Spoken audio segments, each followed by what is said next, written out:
shares, which such policies help bring about, usually avoid the muddled thinking that typifies so many corporate treasurers and financial vice presidents. They set a dividend policy and will not change it.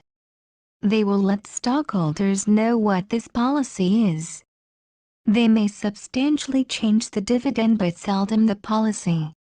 This policy will be based on the percentage of earnings that should be retained in the business for maximum growth.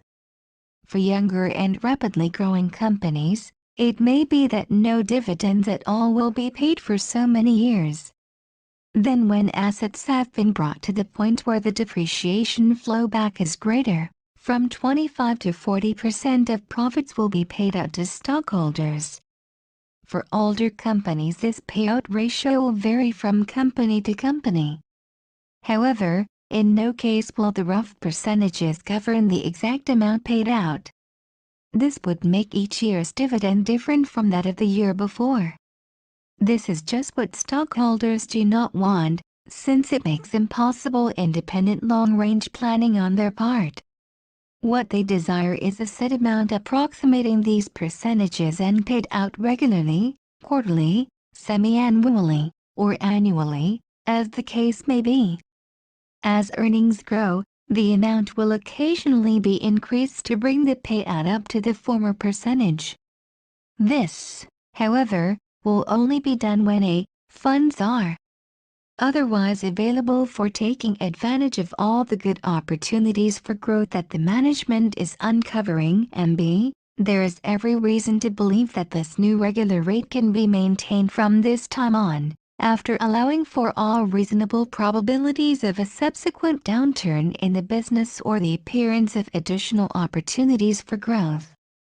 The management whose dividend policies win the widest approval among discerning investors are those who hold that a dividend should be raised with the greatest caution and only when there is great probability that it can be maintained.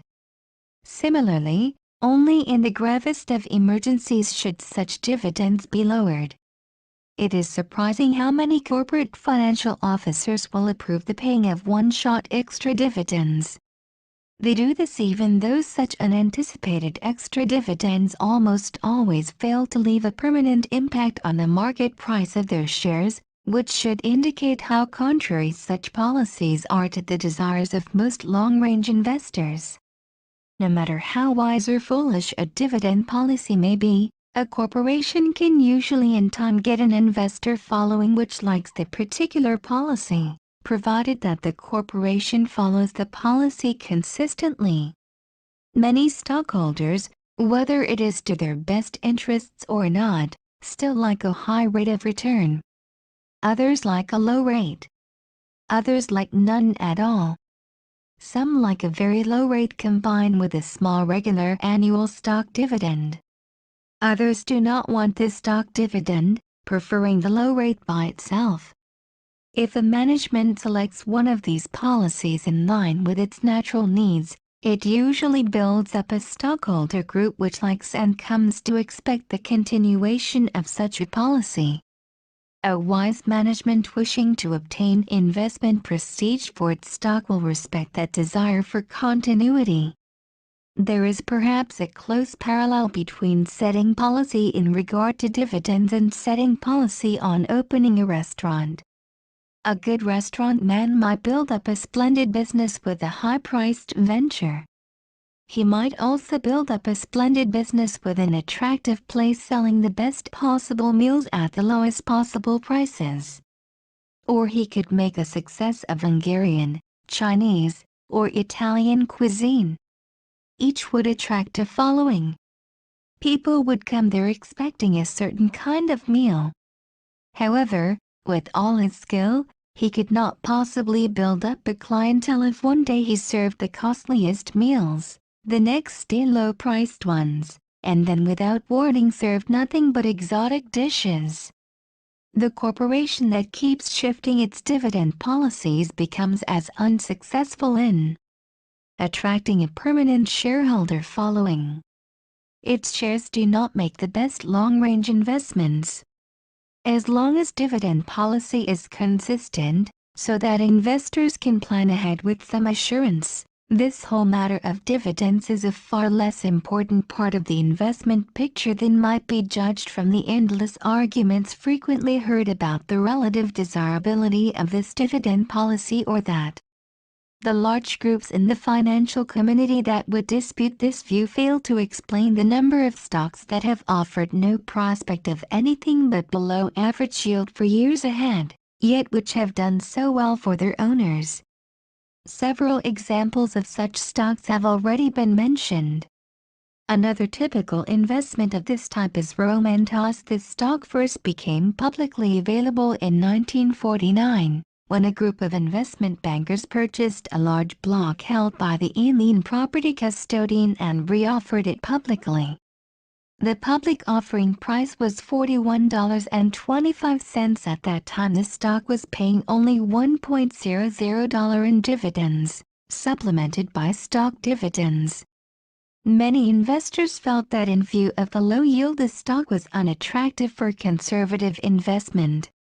Since this date, however, the company has continued to pay stock dividends, has raised the cash dividend at frequent intervals although the yield has remained very low, and the stocks has sold at well over 400. The original owner of Romantas has received stock dividends of 4% each year from 1949 through 1955, and 3% in 1956, so his capital gain has been well over tenfold.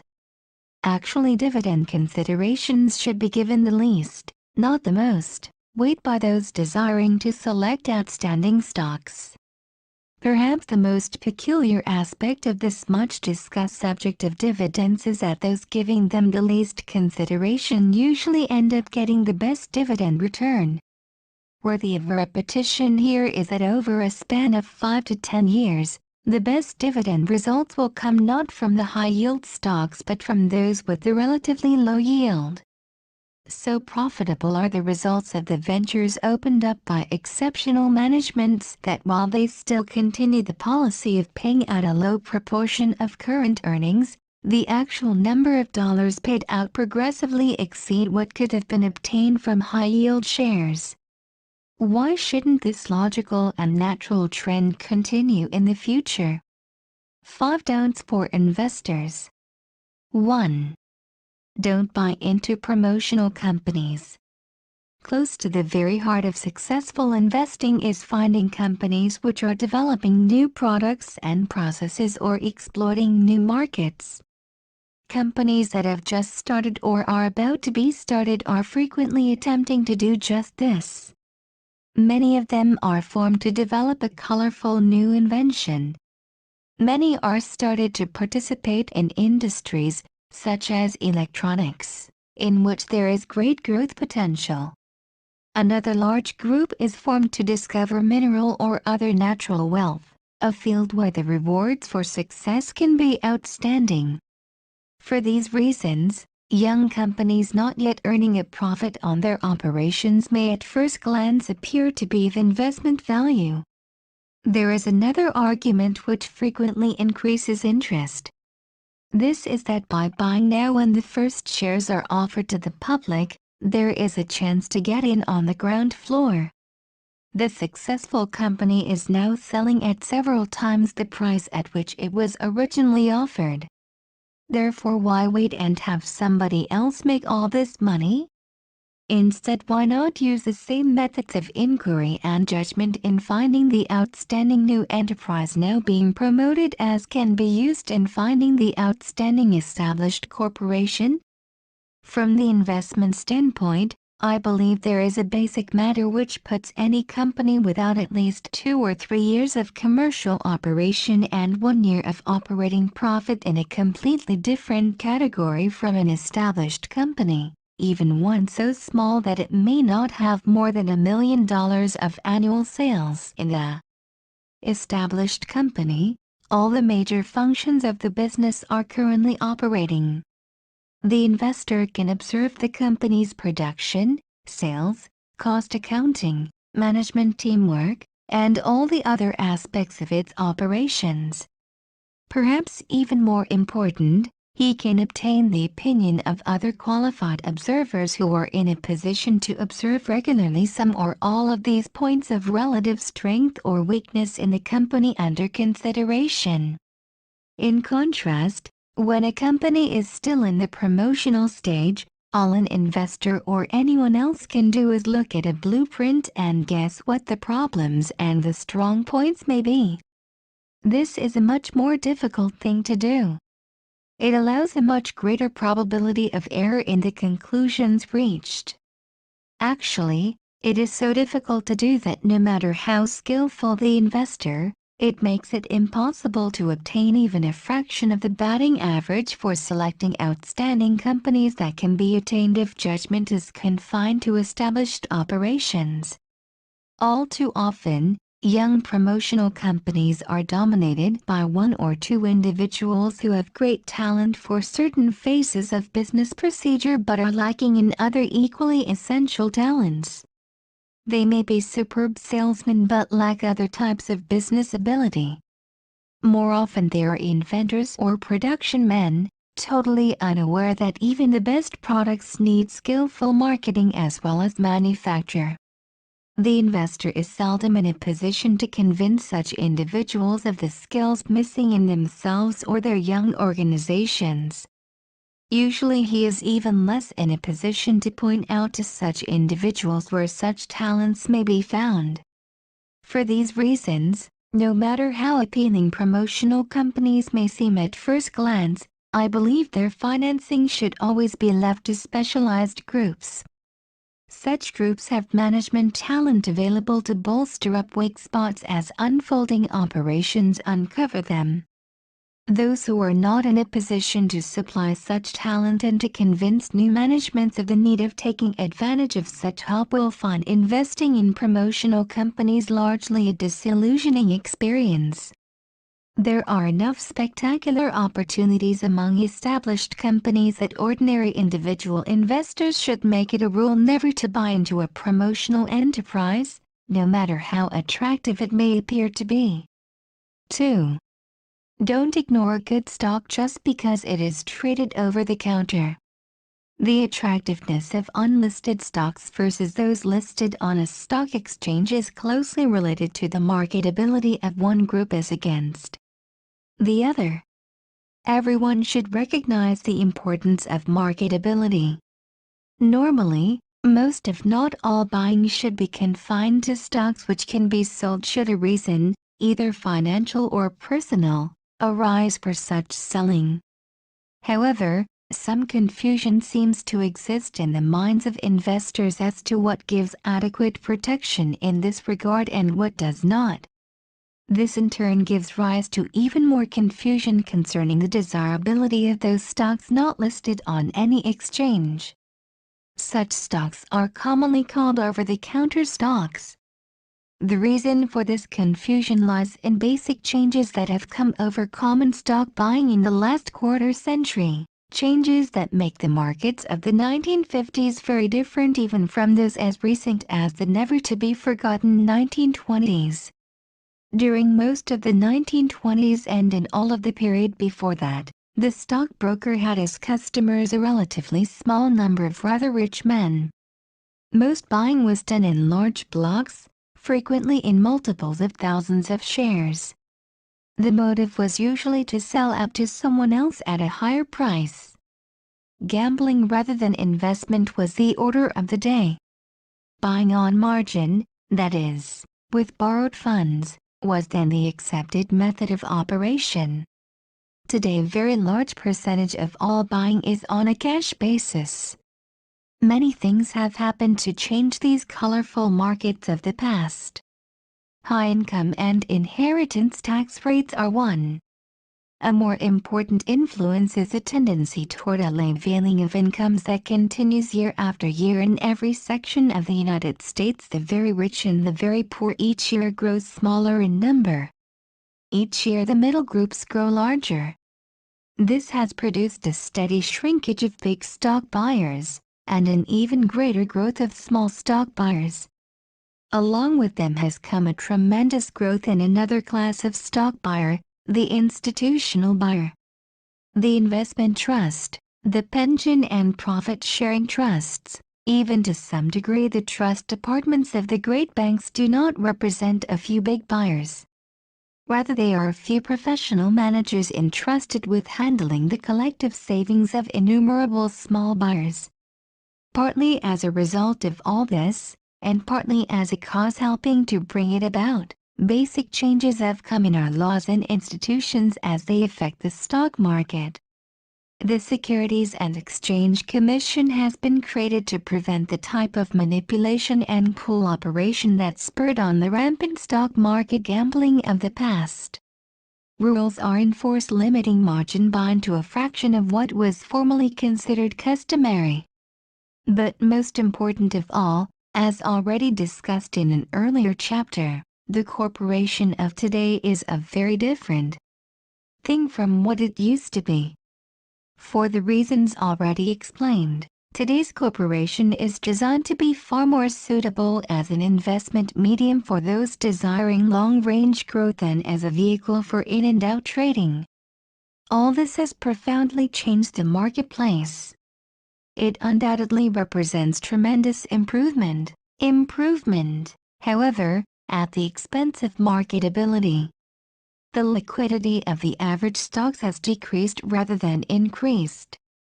In spite of breathtaking economic growth and a seemingly endless procession of stock splits, the volume of trading on the New York Stock Exchange has declined. For the smaller exchanges, it has almost vanished. The gambler, the in-and-out buyer, and even the sucker trying to outguess the pool manipulator were not conducive to a healthy economy. They did, however, help provide a ready market. I do not want to get involved in semantics. Nevertheless, it must be realized that this has resulted in the gradual decline of the stockbroker and the rise of what might be called the stock salesman. So far as stocks are concerned, the broker works in an auction market. He takes an order from someone who has already decided on his investment course. He matches this order with an order he or some other broker has received to sell. This process is not overly time-consuming. If the orders received are for a large rather than small number of shares, the broker can operate on a very small commission for each share handled and still end the year with a handsome profit. Contrast him with the salesman, who must go through the far more time-consuming routine of persuading the customer on the course of action to be taken. There are only a given number of hours in the day. Therefore, to make a profit commensurate with that of a broker, he must charge a higher commission for his services. This is particularly true if the salesman is serving a large number of small customers rather than a few big ones. Under today's economic conditions, small customers are the ones most salesmen must serve. The stock exchanges are still primarily operating as a vehicle for stockbrokers rather than stock salesmen. Their commission rates have gone up. They have only gone up, however, about in proportion to that of most other types of services. In contrast, the over-the-counter markets work on a quite different principle. Each day, designated members of the National Association of Securities Dealers furnish the newspapers of that region with quotations on a long list of the more active unlisted securities of interest to stockholders in that locality. These are compiled by close contact with the over-the-counter houses most active in trading each of these securities. Unlike those furnished by the stock exchanges, these quotations are not the price ranges within which transactions took place. They cannot be, for there is no central clearinghouse to which transactions are reported. Instead, these are bid and ask quotations. Such quotations supposedly give the highest price at which any of the interested financial houses will bid for each of these shares and the lowest offering price at which they will sell them. Close checking will nearly always show that the reported quotations on the bid or buy side are closely in line with what could be attained for shares at the moment the quotation was furnished. The sales or ask side is usually higher than the bid by an amount several times greater than the equivalent stock exchange commission for shares selling at the same price. This difference is calculated to enable the over-the-counter house to buy at the bid price, pay its salesman an appropriate commission for the time spent in selling the security, and still leave a reasonable profit after allowing for general overhead. On the other hand, if a customer, particularly a large customer, approaches the same financial house with a bid to buy the stock so that no salesman's commission is involved, he can usually buy it at the bid price plus just about the equivalent of the stock exchange commission. As one over-the-counter dealer expressed it, we have one market on the buy side. On the selling side we have two. We have a retail and a wholesale market, depending partly on the size of the purchase and partly on the amount of selling and servicing that is involved. This system in the hands of an unscrupulous dealer is subject to obvious abuse. So is any other system. But if the investor picks the over-the-counter dealer with the same care he should employ in choosing any other specialist to serve him, it works surprisingly well. The average investor has neither the time nor the ability to select his own securities. Through the close supervision dealers give the securities they permit their salesman to offer, he is receiving in effect something closely resembling investment counsel. As such, it should be worth the cost involved. From the standpoint of the more sophisticated investor, however, the real benefits of this system are not in regard to buying. They are in regard to the increased liquidity or marketability which it produces for those unlisted stocks he may desire to own. Because the profit margin available for dealers in such stocks is large enough to make it worthwhile. A great many over-the-counter dealers keep a regular inventory of the stocks they normally handle. They usually are not at all reluctant to take on additional 500 or 1,000 share lots when they become available. When larger blocks appear in their favorite issues, they will frequently hold a sales meeting and put on a special drive to move the shares that may be available. Normally they will ask a special selling commission of a point or so for doing this. However, all this means that if an over-the-counter stock is regularly dealt in by two or more high-grade over-the-counter dealers, it usually has a sufficient degree of marketability to take care of the needs of most investors. Depending on the amount offered, a special selling commission may or may not be required to move a large block. However, for what is at most a relatively small percentage of the sales price, the stock which the investor desires to sell can actually be converted into cash without breaking the market. How does this compare with the marketability of a stock listed on a stock exchange? The answer depends largely on what stock and on what stock exchange. For the larger and more active issues listed on the New York Stock Exchange, even under today's conditions a big enough auction market still exists so that in normal times all but the largest blocks can be moved at the low prevailing commission rates without depressing prices. For the less active stocks listed on the New York Stock Exchange, this marketability factor is still fair, but at times can sag rather badly if regular commissions are dependent on when large selling orders appear. For common stocks listed on the small exchanges, it is my opinion that this marketability factor frequently becomes considerably worse. The stock exchanges have recognized this situation and have taken steps to meet it. Nowadays, whenever a block of a listed stock appears which the exchange thinks is too big to market in the normal fashion, permission may be given for the use of devices such as special offerings. This simply means that the offering is made known to all members, who are given a predetermined larger commission for selling these shares. In other words, When the block is too large for the brokers to handle it as brokers, they are given commissions large enough to reward them for selling as salesmen. All this narrows the apparent gap between listed and unlisted markets in a period such as the present, when more and more purchases are being handled by salesmen rather than by brokers who just take orders. It does not mean that from the standpoint of marketability a well-known, actively traded stock on the New York Stock Exchange has no advantage over the better over-the-counter stocks. It does mean that the better of these over-the-counter stocks are frequently more liquid than the shares of many of the companies listed on the American Stock Exchange and the various regional stock exchanges. I imagine those connected with the smaller stock exchanges would sincerely disagree with the statement. Nevertheless, I believe an unprejudiced study of the facts would show it to be true. It is why a number of the more progressive of smaller and medium-sized companies have in recent years refused to list their stocks on the smaller exchanges. Instead, they have chosen the over-the-counter markets until their companies reach a size that would warrant big board, that is, New York Stock Exchange, listing. In short, so far as over-the-counter securities are concerned, the rules for the investor are not too different from those for listed securities.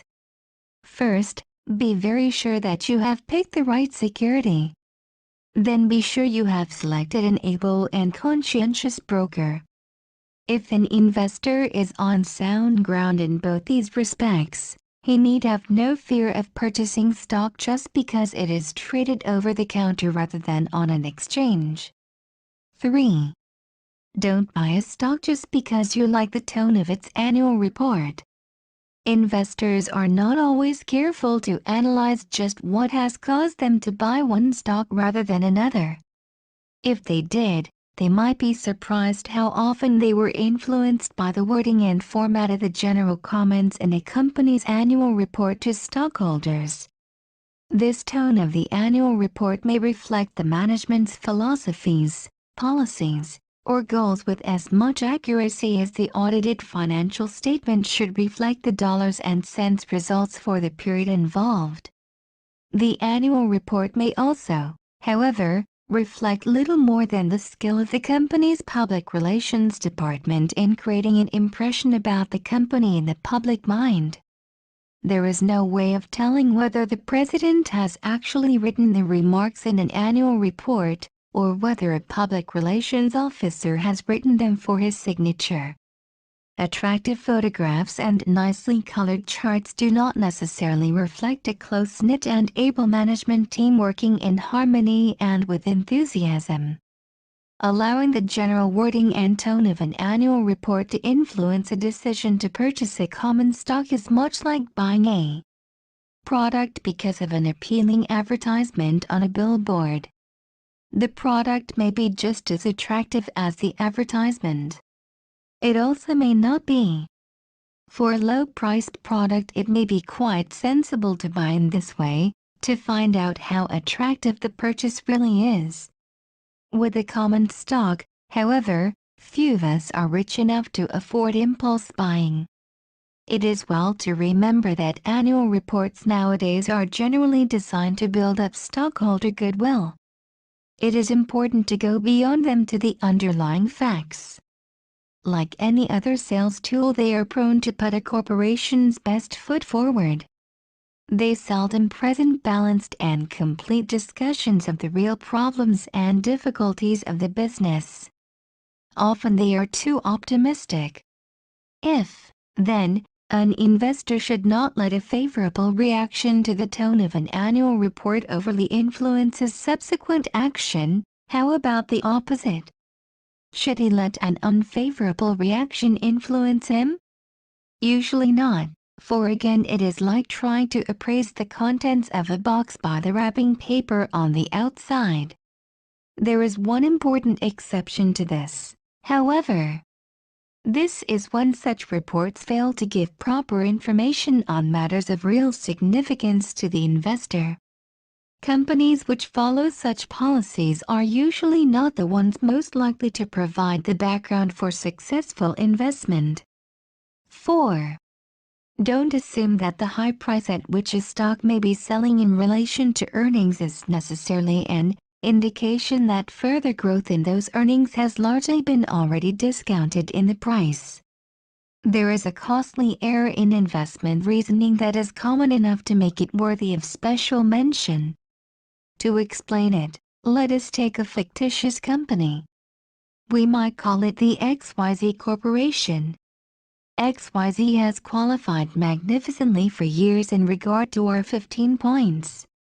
For 3 decades there has been constant growth in both sales and profits, and also there have been enough new products under development to furnish strong indication of comparable growth in the period ahead. The excellence of the company is generally appreciated throughout the financial community. Consequently, for years XYZ stocks has sold for from 20 to 30 times current earnings. This is nearly twice as much for each dollar earned as the sales price of the average stock that has made up, say, the Dow Jones Industrial Averages. Today the stock is selling at just twice the price-earnings ratio of the Dow Jones Averages.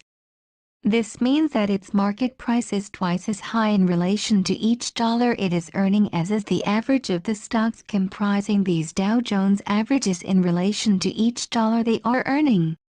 The XYZ management has just issued a forecast indicating it expects to double earnings in the next 5 years.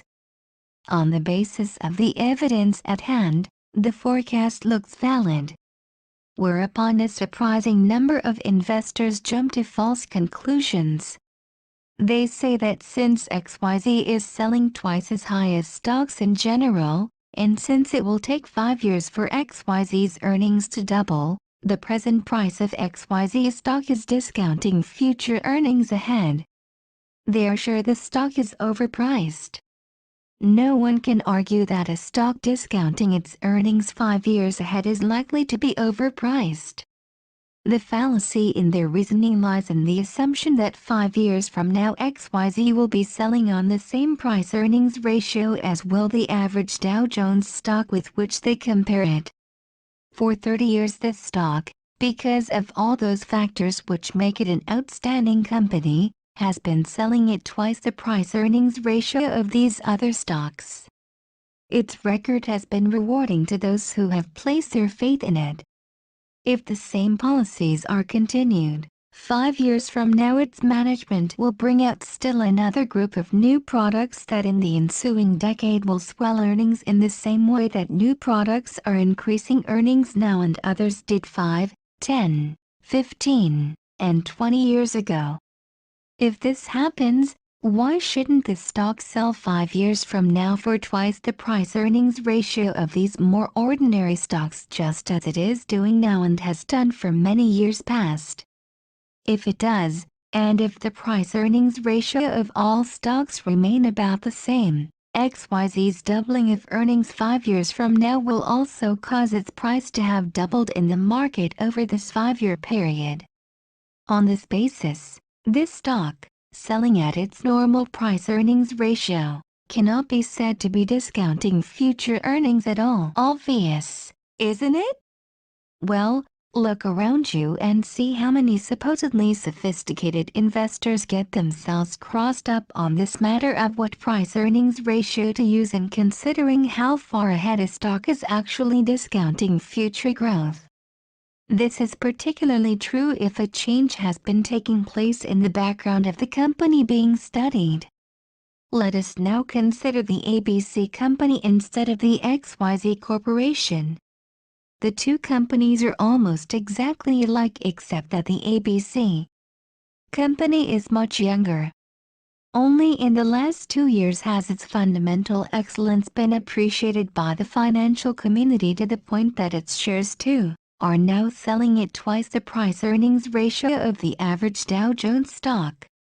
It seems almost impossible for many investors to realize, in the case of a stock that in the past has not sold at a comparably high price-earnings ratio, that the price-earnings ratio at which it is now selling may be a reflection of its intrinsic quality and not an unreasonable discounting of further growth. What is important here is thoroughly understanding the nature of the company, with particular reference to what it may be expected to do some years from now. If the earnings spurt that lies ahead is a one-time matter, and the nature of the company is not such that comparable new sources of earning growth will be developed when the present one is fully exploited, that is quite a different situation. Then the high price-earnings ratio does discount future earnings.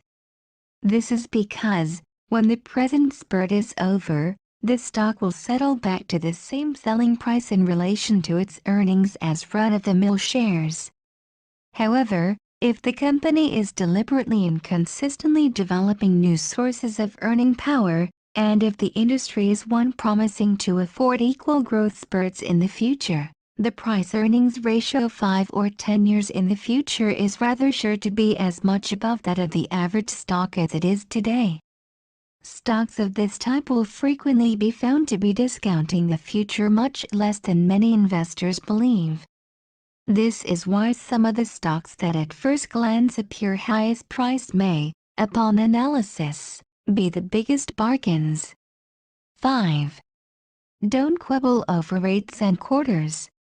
I have used fictitious examples in attempting to make clear various other matters.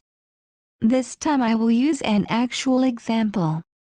A little over 20 years ago, a gentleman who in most respects has demonstrated a high order of investment ability wanted to buy 100 shares of a stock listed on the New York Stock Exchange. On the day he decided to buy, the stock closed at 35 1/2. On the following day it sold repeatedly at that price. But this gentleman would not pay 35 1/2. He decided he might as well save $50. He put his order in at 35. He refused to raise it. The stock never again sold at 35 today. Almost 25 years later, the stock appears to have a particularly bright future. As a result of the stock dividends and splits that have occurred in the intervening years, it is now selling at over 500. In other words, in an attempt to save $50, this investor failed to make at least $46,500.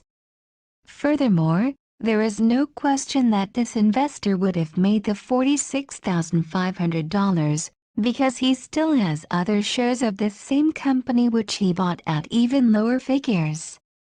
Since $46,500 is about 930 times 50, this means that our investor would have had to save his $50 930 times just to break even.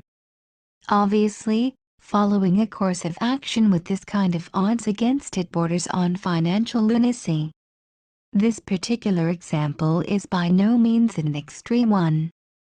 I purposely selected a stock which for a number of years was more of a market laggard than a market leader.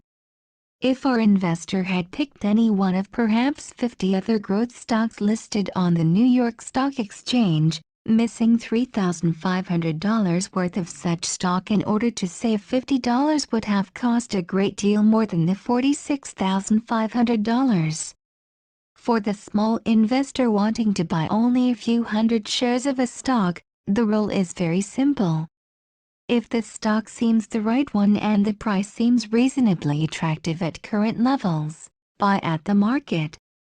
The extra eighth, or quarter, or half point that may be paid is insignificant compared to the profit that will be missed if the stock is not obtained.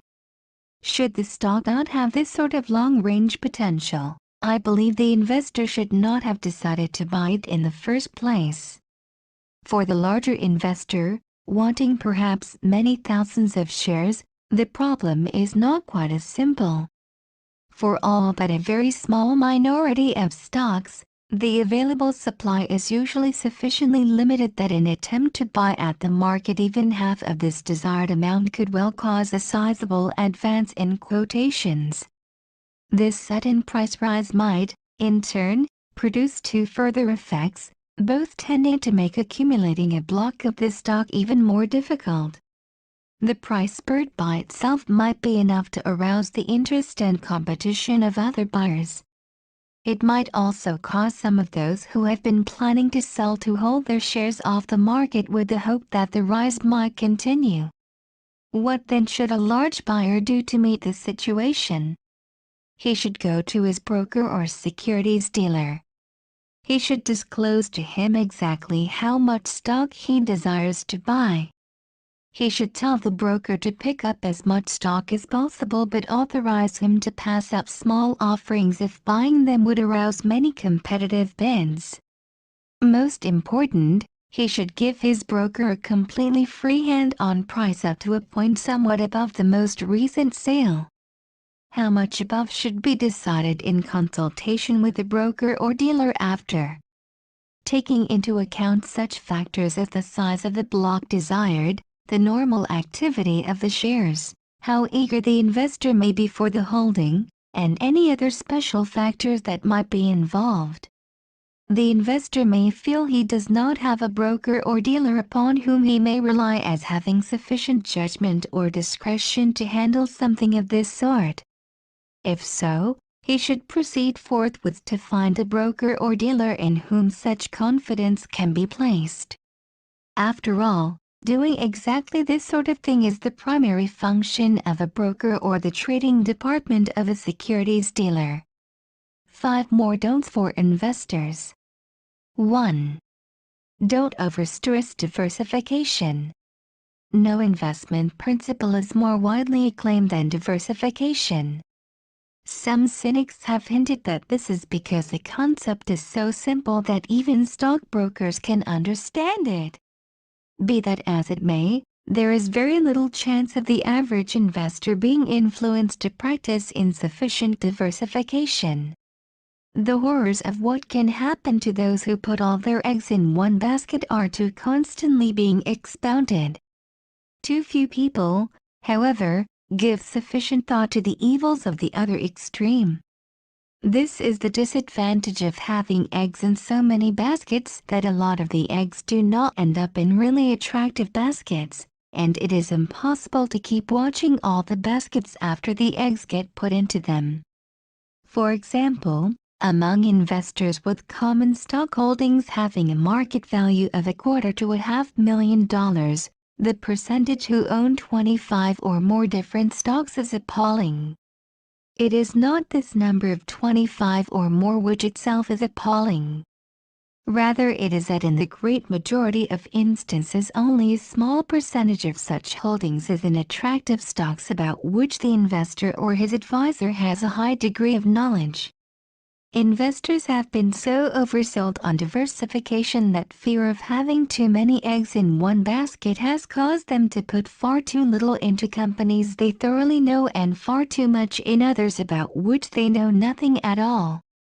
It never seems to occur to them, much less to their advisors, that buying a company without having sufficient knowledge of it may be even more dangerous than having inadequate diversification. How much diversification is really necessary and how much is dangerous? It is somewhat like infantrymen stacking rifles. A rifleman cannot get as firm a stack by balancing 2 rifles as he can by using 5 or 6 properly placed. However, he can get just as secure a stack with 5 as he could with 50.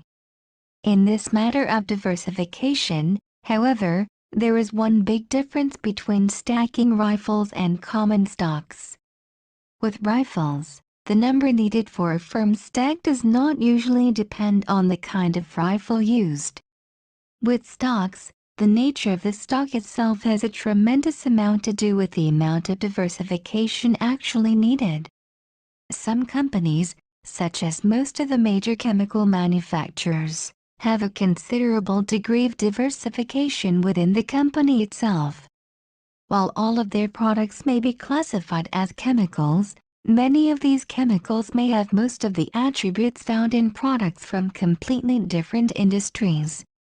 Some may have completely different manufacturing problems. They may be sold against different competition to different types of customers. Furthermore, at times when only one type of chemical is involved, the customer group may be such a broad section of industry that a considerable element of internal diversification may still be present. The breadth and depth of a company's management personnel, that is, how far a company has progressed away from one-man management, are also important factors in deciding how much diversification protection is intrinsically needed. Finally, holdings in highly cyclical industries, that is, those that fluctuate sharply with changes in the state of the business cycle, also inherently require being balanced by somewhat greater diversification than do shares in lines less subject to this type of intermittent fluctuation. This difference between the amount of internal diversification found in stocks makes it impossible to set down hard and fast rules as to the minimum amount of diversification the average investor requires for optimum results. The relationship between the industries involved will also be a factor. For example, an investor with 10 stocks in equal amounts, but 8 of them bank stocks, may have completely inadequate diversification. In contrast, the same investor with each of his 10 stocks in a completely different industry may have far more diversification than he really needs. Recognizing, therefore, that each case is different and that no precise rules can be laid down, the following is suggested as a rough guide to what might be considered as minimum diversification needs for all but the very smallest type of investor. A. All investments might be confined solely to the large entrenched type of properly selected growth stock, of which Dow, DuPont, and IBM have already been mentioned as typical examples. In this event, the investor might have a minimum goal of 5 such stocks in all. This means that he would not invest over 20% of his total original commitment in any one of these stocks. It does not mean that should one grow more rapidly than the rest, so that 10 years later he found 40% of his total market value in one stock, he should in any sense disturb such a holding. This assumes, of course, that he has gotten to know his holding and the future continues to look at least as bright for these stocks as has the recent past. An investor using this guide of 20% of his original investment for each company should see that there is no more than a moderate amount of overlapping, if any, between the product lines of his 5 companies. Thus, for example, if Dow were one of his 5 companies, there would seem to me to be no reason why DuPont might not be another. There are relatively few places where the product lines of these 2 companies overlap or compete. If he were to have Dow in some other company closer to Dow in its fields of activity, his purchase might still be a wise one provided he had sufficient reason for making it. Having these 2 stocks in similar lines of activity might prove very profitable over the years. However, in such an instance the investor should keep in mind that his diversification is essentially inadequate, and therefore he should be alert for troubles which might affect the industry involved. B. Some or all of his investments might fall into the category of stocks about midway between the young growth companies with their high degree of risk and the institutional type of investment described above. These would be companies with a good management team rather than one-man management. They would be companies doing a volume of business somewhere between $15 and $100 million a year and rather well entrenched in their industries. At least 2 of such companies should be considered as necessary to balance each single company of the A type. In other words, if only companies in this B group were involved, an investor might start out with 10% of his available funds in each. This would make a total of 10 stocks in all. However, companies in this general classification can vary considerably among themselves as to their degree of risk. it might be prudent to consider those with the greater inherent risk as candidates for 8% of original investment, rather than 10%. In any event, looking to each stock of this class as a candidate for 8 to 10% of total original investment, in contrast to 20% for the A group, should again provide the framework for adequate minimum diversification. Companies of this B group are usually somewhat harder for the investor to recognize than those of the A or institutional type. Therefore, it might be worthwhile to furnish a brief description of one or two such companies which I have had the opportunity to observe rather closely and which could be considered typical examples. Let us see what I said about such companies in the original edition and how they appear today. The first B company to which I referred was P.R. Mallory. I said, P.R. Mallory and Company, Incorporated, enjoys a surprising degree of internal diversification. Its principal products are components for the electronic and electrical industries, special metals, and batteries. For its more important product lines, it is a major factor in the respective industries, and in a few of them it is the largest producer. Many of its product lines, such as electronic components and special metals, serve some of the most rapidly growing segments of American industry, giving indications that Mallory's growth should continue. In 10 years, sales have increased almost fourfold to a volume of about $80 million in 1957, with about one-third of this increase resulting from carefully planned outside acquisitions and about two-thirds from internal growth. Profit margins over this period have been a bit lower than would normally be considered satisfactory for a company of this B group, but part of this is attributable to above-average expenditures on research. More significantly, steps have been taken which are beginning to show indications of important improvement in this factor. Management has demonstrated considerable ingenuity under a dynamic president, and in recent years has been increasing importantly in depth. Mallory shares enjoyed about a five-fold increase in value during the 10-year period of 1946 to 1956, frequently selling around 15 times current earnings. Perhaps investment-wise, one of the most important factors about Mallory lies not within the company itself but in its anticipated net hard interest in the Mallory Share and Metals Corporation. This company is being planned as a combination of the Mallory Share and Titanium Corporation, half of which is owned by P.R. Mallory and Company, and which has already proved to be an interesting venture for Mallory and National Distillers operations in the raw material stages of the same industry. This new company gives indication of being one of the lowest-cost integrated titanium producers and as such should play a major role in the probable growth of this young industry. Meanwhile, the corporation in 1958 is expected to start its first commercially significant zirconium product and has within its organization considerable know-how in other commercially new wonder metals such as tantalum and columbium. This partially owned company gives indications of becoming a world leader in not one but a series of metals that promise to play a growing part in the atomic, chemical, and guided missile age of tomorrow. As such, it could be an asset of tremendous dollar significance to increase the growth that appears inherent in Mallory itself. If I were writing these words today, slightly over 2 years later, I would write them somewhat differently. I would tone down moderately my enthusiasm for the possible contributions of the one-third owned Mallory Share and Metals Corporation.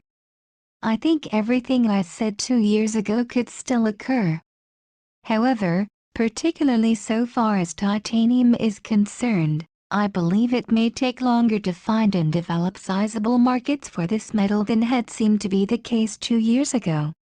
On the other hand, I would be inclined to strengthen my words for the Mallory Company itself by about the degree I would weaken them for its affiliate. The trend I mentioned of increasing management in depth has progressed importantly during this period. While Mallory, as a component supplier to the durable goods industry, is in a line of business that is bound to feel the ravages of any major general slide, the management showed unusual adroitness in adjusting to 1958 conditions and held earnings to $1.89 per share against the all-time peak of $2.06 the year before. Earnings came back fast in 1959 and promised to make new records for the full year, somewhere around $2.75 per share. Furthermore, these earnings are being established in the face of decreasing but still heavy costs for certain of the newer divisions. This showing gives promise that if general economic conditions remain reasonably prosperous, significant further growth in profits will be seen in 1960. Mallory's stock is one of the few examples cited in this book that to date has done worse rather than better than the market as a whole. Although I suspect this company has been more successful than some of its competitors in meeting Japanese competition in the electronic components phases of its business, this threat may be a reason for the relatively poor market action. Another reason may be lack of interest by much of the financial community in a business that is not easily classified in one industry or another, but cuts across several. This may change in time, particularly as awareness grows that its miniature battery lines are not so far removed from some glamorous growth fields, for they should grow with the steady trend toward miniaturization in electronics. At any rate, the stock, which was at 35 when the first edition was written, after allowing for 2% stock dividend since, is now selling at 37 1/4. Now let us see what I said about the other B Group example I discussed in the original edition. The Beryllium Corporation is another good example of a Group B investment. The corporate title of this company has a young company implication that causes uninformed people to assume that the stock carries with it a greater degree of risk than may actually exist. A low-cost producer, it is the only integrated company making master alloys of beryllium copper and beryllium aluminum, and also operating a fabricating plant in which the master alloy is turned into rod, bar, strip, extrusions, etc., and, in the case of tools, into finished products. Sales have increased about 6 times during the 10-year period ending in 1957 to a total of approximately $16 million. A growing percentage of these sales is to electronic, computing machine, and other industries, promising rapid growth in the years ahead. With important new uses such as beryllium copper dyes just beginning to be of sales importance, it would seem that the good growth rate of the past 10 years may be just an indication of what is to come. This would tend to justify the price-earnings ratio of around 20 at which this stock has frequently sold in the past 5 years, indicating that this growth may continue for many years to come. The RAND Corporation, brilliant research arm of the Air Force owned by the government, has been quoted in the press as predicting an important future in the 1960s for the as yet almost non-existent field of beryllium metal as a structural material. The RAND Corporation, among other things, correctly foretold, shortly after the war, the development in titanium. More immediate than any eventual market that may develop for beryllium as a structural material, 1958 should see this company bring into volume production another brand new product. This is beryllium metal for atomic purposes.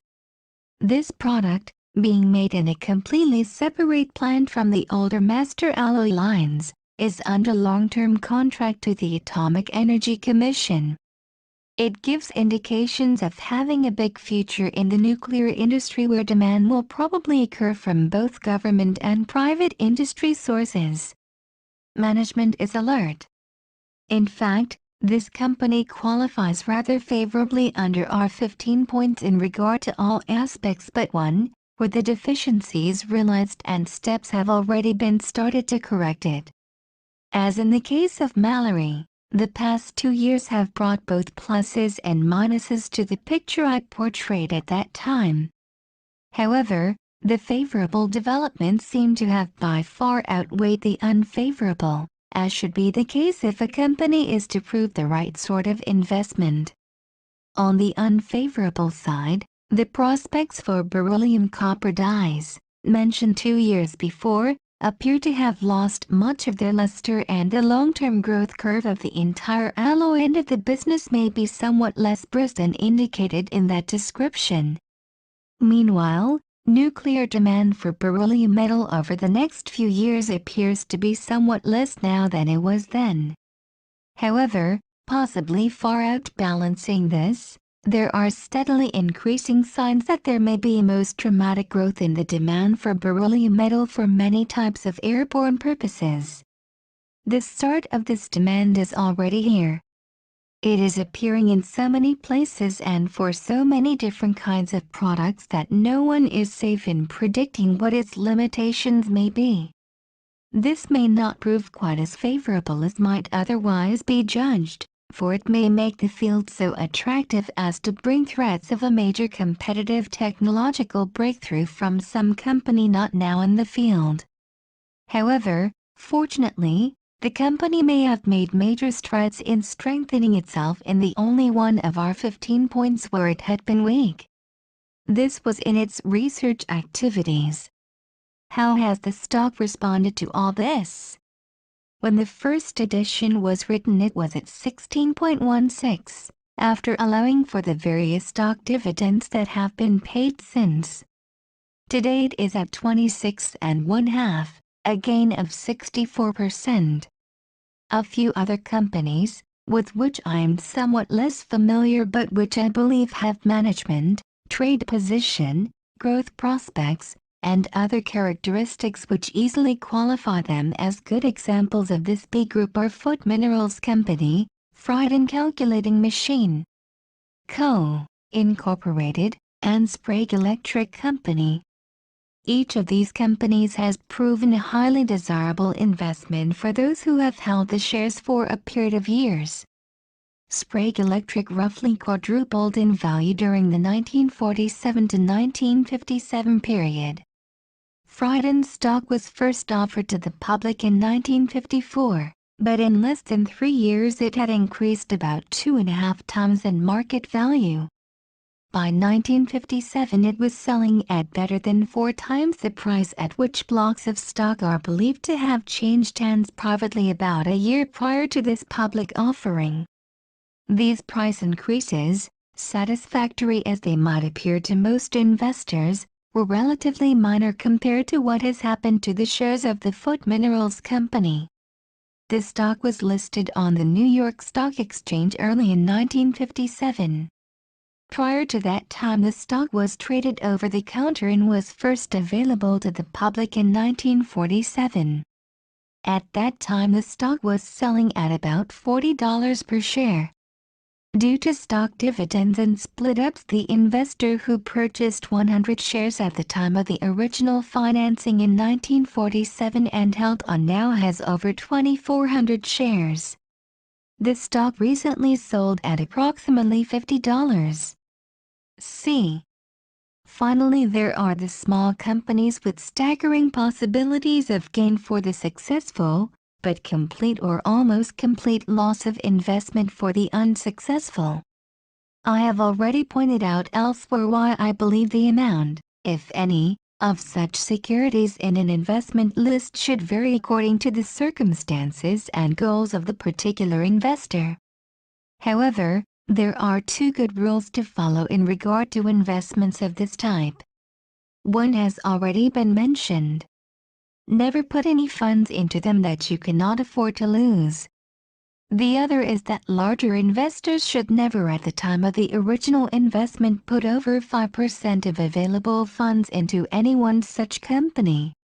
As pointed out elsewhere, one of the risks of the small investor is that he may be too small to obtain the spectacular prospects of this type of investment and still get the benefits of proper diversification.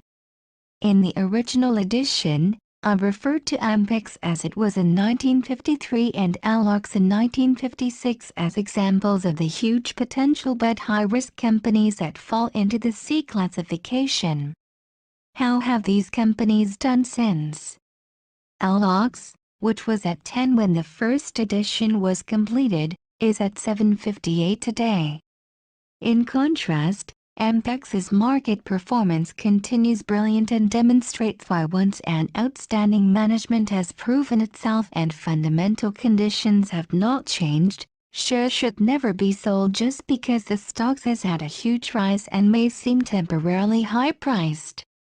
In the discussion on research in Chapter 3, I mentioned that in the first 4 years following the offering of this stock to the public in 1953, it had risen 700%. When I finished the original edition, it was at 20. Today, with sales and earnings up dramatically year after year and with 80% of today's sales in products that were not in existence only 4 years ago, it is at 107.5. This is a gain of 437% in just over 2 years. It is a gain of over 3,500% in 6 years. In other words, $10,000 placed in Ampex in 1953 would have a market value of over $350,000 today in a company with a proven ability to score one technical and business triumph after another. Other situations with which I am less familiar but which might well fall in this category were Litton Industries, Incorporated, when its shares were first offered to the public, and Metal Hydrides. However, one characteristic of this type of company should be kept in mind from the standpoint of diversification. They entail so much risk and offer such promising prospects that, in time, one of two things usually happens. Either they fail, or else they grow in trade position, management depth, and competitive strength to a point where they can be classified in the B rather than the C group. When this has happened, the shares held in them usually have advanced so spectacularly in market price that, depending on what has happened to the value of an investor's other holdings during the period, they may then represent a considerably greater percent of the total portfolio than they formerly did. However, B stocks are so much safer than C stocks that they may be retained in greater volume without sacrificing proper diversification. Therefore, if the company has changed in this way, there is seldom reason to sell stock, at least not on the ground that the market rise has resulted in this company representing too great a percentage of total holdings. This change from a C to a B company is, for example, exactly what happened during the 1956 to 1957 period in the case of Ampex. As the company tripled in size and profits rose even faster, and as the market for its magnetic recorders and the components thereof broadened into more and more growth industries, this company grew in intrinsic strength to a point where it could be classified in the B group. It no longer carried with it the element of extreme investment risk. When this point had been reached, a considerably larger percentage of total, after allowing for the 2.5 to L stock split that has since occurred, investment might be held in Ampex without violating principles of prudent diversification. All the above percentages represent merely a minimum or prudent standard of diversification. Going below this limit is a bit like driving an automobile above normal speeds. A driver doing this may get where he wants to go sooner than he otherwise would. However, he should keep in mind that he is driving at a rate requiring extra alertness and vigilance. Forgetting this, he may not only fail to arrive at his destination more quickly, he may never get there at all. How about the other side of the coin? Is there any reason an investor should not have more diversification than something resembling the minimum amounts mentioned? There is no reason whatsoever, as long as the additional holdings are ones which appear equivalent in attractiveness to this minimum number of holdings in regard to two matters. These additional securities should be equivalent to the other holdings in regard to the degree of growth which appears attainable in relation to the risks involved. They should also be equivalent in regard to the investor's ability to keep in touch with and follow his investment, once he has made it. However, practical investors usually learn their problem is finding enough outstanding investments, rather than choosing among too many. The occasional investor who does find more such unusual companies than he really needs seldom has the time to keep in close enough touch with all additional corporations. Usually a very long list of securities is not a sign of the brilliant investor, but of one who is unsure of himself. If the investor owns stock in so many companies that he cannot keep in touch with their managements directly or indirectly, he is rather sure to end up in worse shape than if he had owned stock in too few companies. An investor should always realize that some mistakes are going to be made and that he should have sufficient diversification so that an occasional mistake will not prove crippling. However, beyond this point he should take extreme care to own not the most, but the best.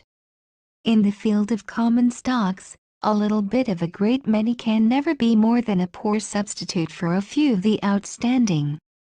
2. Don't be afraid of buying on a war scare. Common stocks are usually of greatest interest to people with imagination. Our imagination is staggered by the utter horror of modern war. The result is that every time the international stresses of our world produce either a war scare or an actual war, common stocks reflect it. This is a psychological phenomenon which makes little sense financially. Any decent human being becomes appalled at the slaughter and suffering caused by the mass killings of war. In today's atomic age, there is added a deep personal fear for the safety of those closest to us and for ourselves. This worry, fear, and distaste for what lies ahead can often distort any appraisal of purely economic factors. The fears of mass destruction of property, almost confiscatory higher taxes, and government interference with business dominate what thinking we try to do on financial matters. People operating in such a mental climate are inclined to overlook some even more fundamental economic influences. The results are always the same.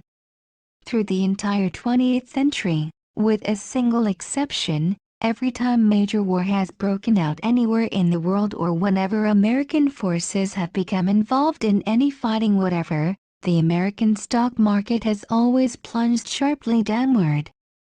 This one exception was the outbreak of World War II in September 1939. At that time, after an abortive rally on thoughts of fat war contracts to a neutral nation, the market soon was following the typical downward course, a course which some months later resembled panic as news of German victories began piling up. Nevertheless, at the conclusion of all actual fighting, regardless of whether it was World War I, World War II, or Korea, most stocks were selling at levels vastly higher than prevailed before there was any thought of war at all.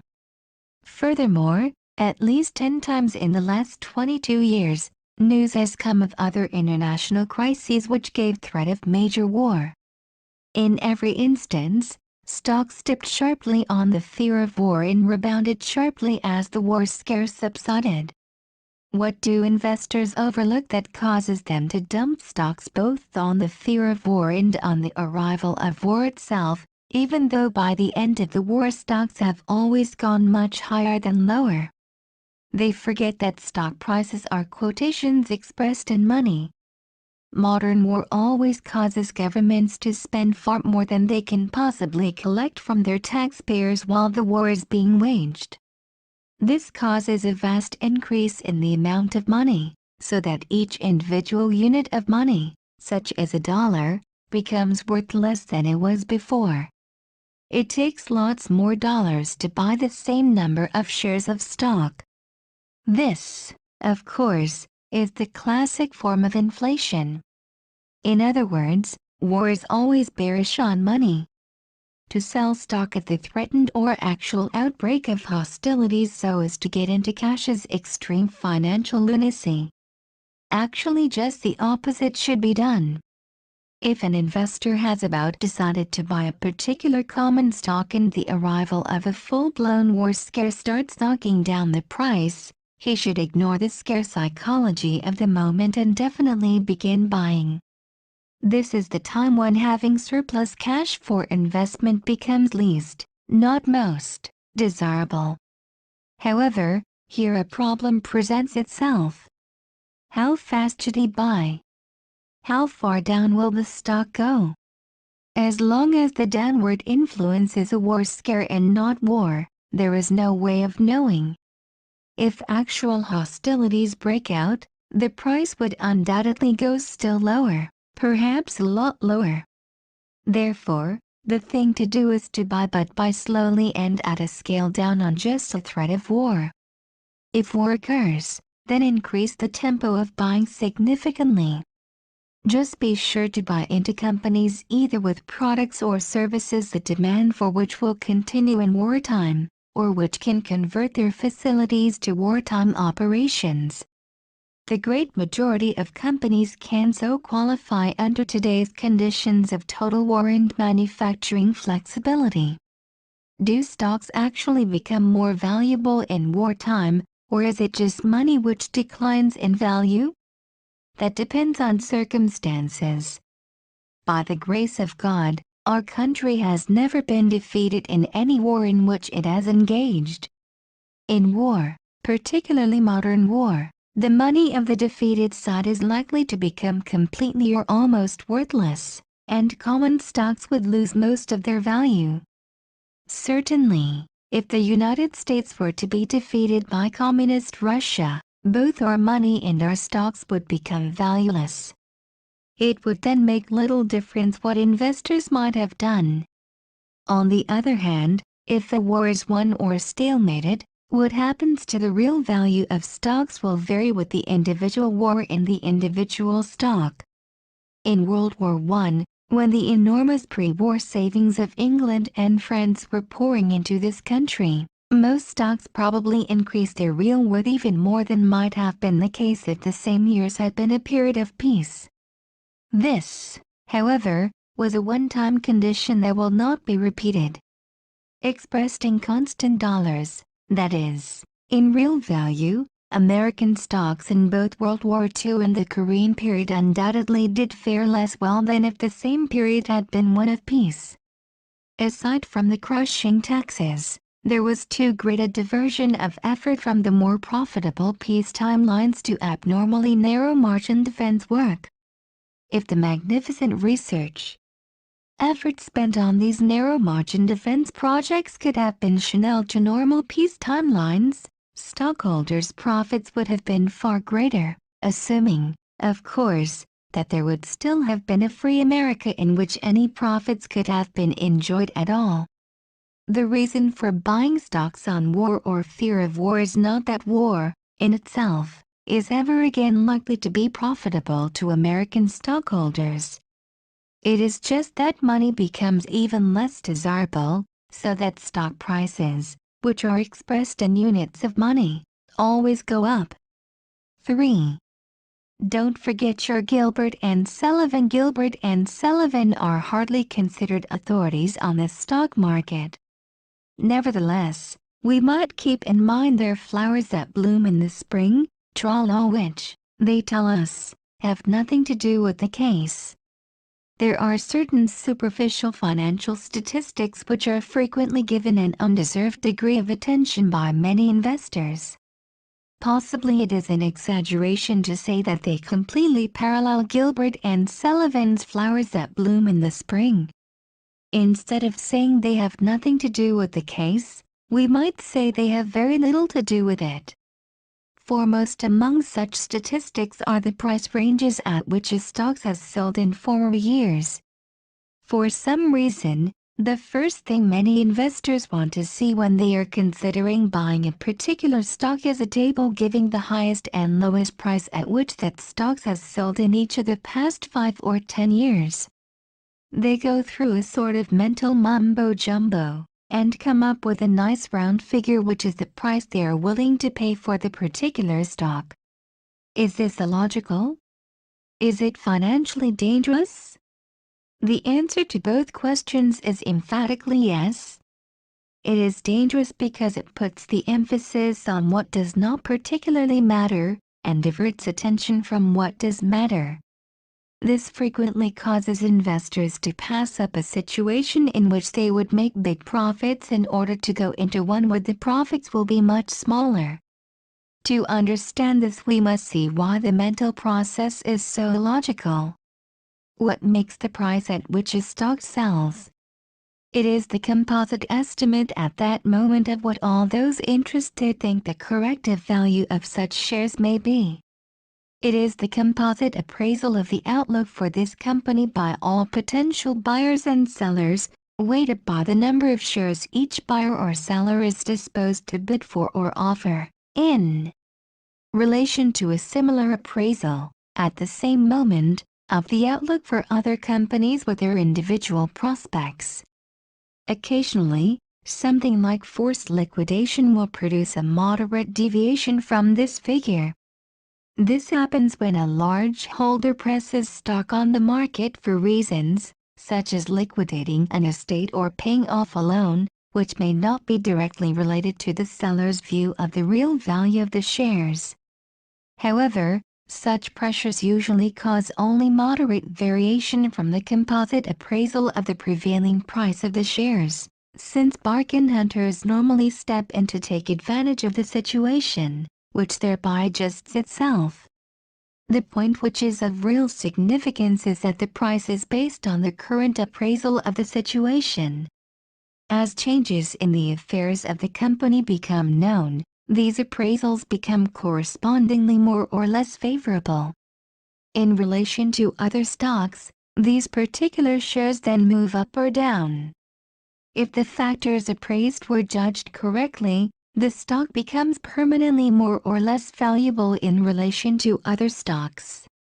The shares then stay up or down. If more of these same factors continue to develop, they in turn are recognized by the financial community. The stock then goes and stays either further up or down, as the case may be.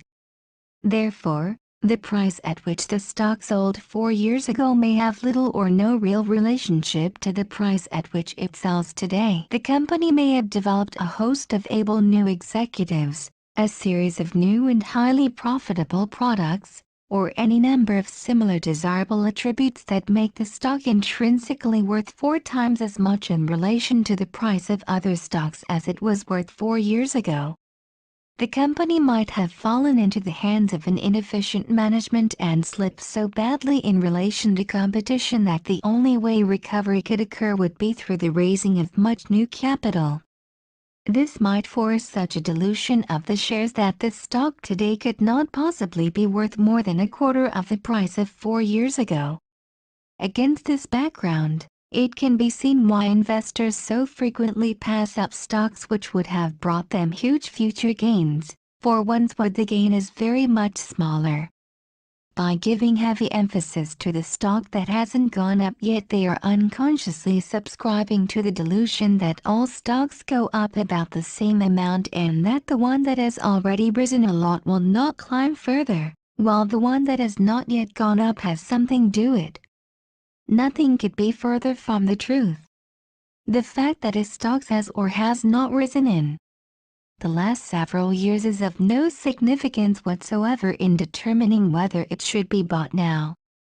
What does matter is whether enough improvement has taken place or is likely to take place in the future to justify importantly higher prices than those now prevailing.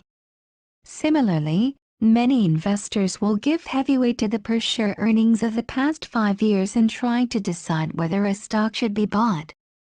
To look at the per-share earnings by themselves and give the earnings of 4 or 5 years ago any significance is like trying to get useful work from an engine which is unconnected to any device to which that engine's power is supposed to be applied.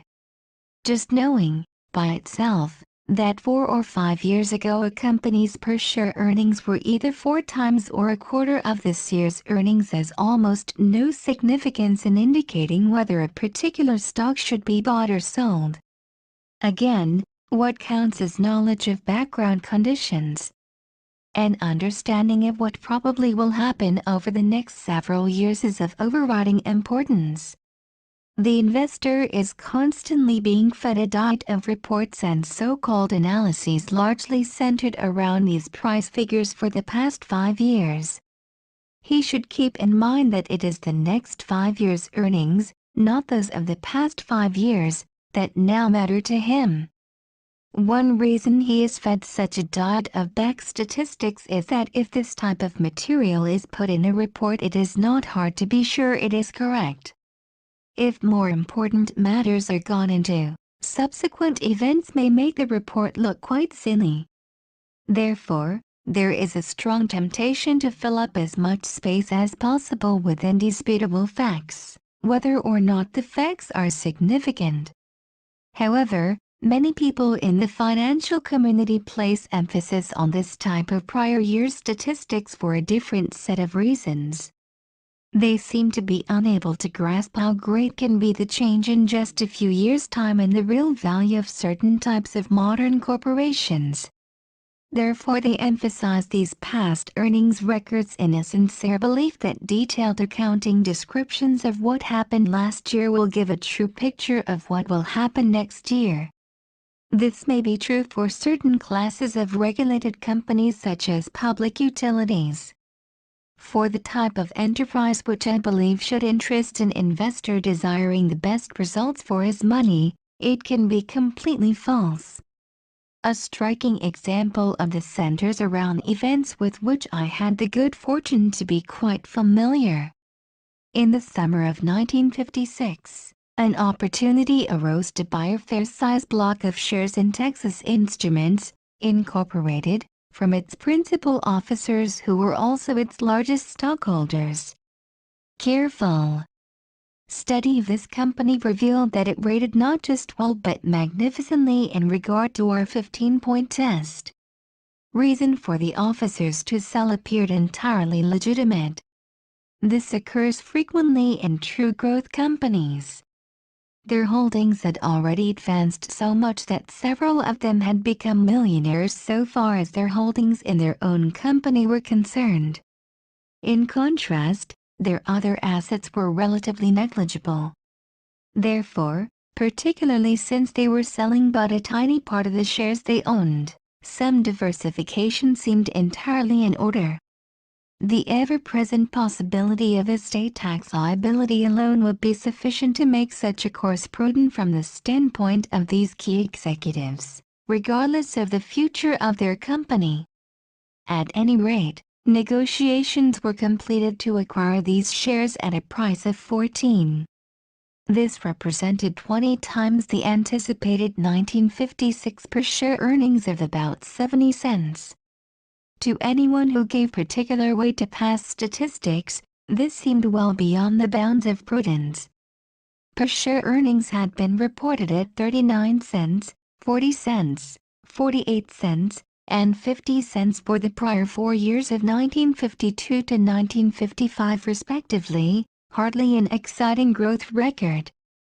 Even more depressing to those who subordinate the more important factors of management and current business trends to superficial statistical comparisons, the company, through a corporate acquisition, had obtained the benefits of some loss carry-forward, which had made possible subnormal income tax charges during much of this period. This made any price calculated on the basis of past statistics seem even higher. Finally, even if 1956 earnings were included in an evaluation, a superficial study of the situation might still have produced grave forebodings. True, The company was currently doing remarkably well in the promising field of transistors. But regardless of the obviously glowing future for the semiconductor industry as a whole, how long could a company of this size be expected to maintain its strong trade position against the larger and older companies, with much stronger balance sheets, which were sure to make a major competitive effort to participate in the great growth that lay ahead for transistors? When the usual SEC channels reported this officers selling, a rash of heavy trading broke out in Texas Instruments shares with relatively little change in price. Much of this selling, I suspect, was induced by various brokerage comments that appeared. Most of these furnished the past statistical record and commented on the historically high price, the competition that lay ahead, and the inside selling. One such bulletin went so far as to express complete agreement with the management of Texas Instruments. It reported the officers were selling and stated, "We agree with them and recommend the same course." The major buyer during this period, I've been told, was a large and well-informed institution. What happened in the next 12 months? Texas Instruments is a physical and military electronic business, overlooked in the flurry of controversy, continued to grow. The semiconductor, transistor, division grew even more rapidly. More important than the growth in transistor volume were the great strides taken by this able management in research, in plans for mechanization, and in building up the distribution organization in this key semiconductor field. As evidence piled up that 1956 results were not a flash in the pan but that this relatively small company would continue as one of the largest and lowest cost producers in what promises to be one of the fastest growing segments of American industry, the financial community began revising upward the pre-earnings ratio it would pay for a chance to participate in this well-run enterprise. As the summer of 1957 came around and the management publicly estimated that year's per share earnings at around $1.10, the 54% growth in earnings had produced in just 12 months an approximate 100% increase in market value.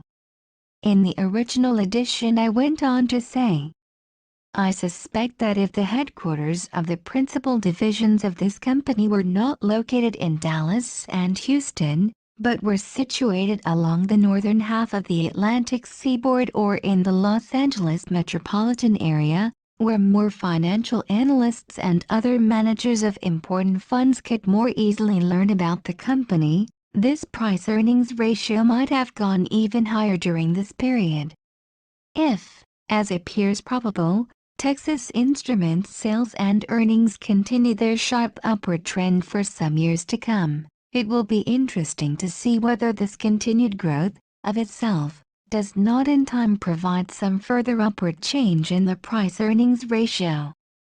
If this happens, the stock would again go up at an even faster rate than the earnings are advancing, the combination which always produces the sharpest increases in share prices. Has these optimistic forecasts been confirmed? A look at the record may jolt those who still insist that it is possible to appraise an investment by a superficial analysis of past earnings and little more. Profits rose from $1.11 per share in 1957 to $1.84 in 1958 and give promise of topping $3.50 in 1959. Since the first edition of this book was completed, the company attained honors that were bound to rivet the attention of the financial community upon it.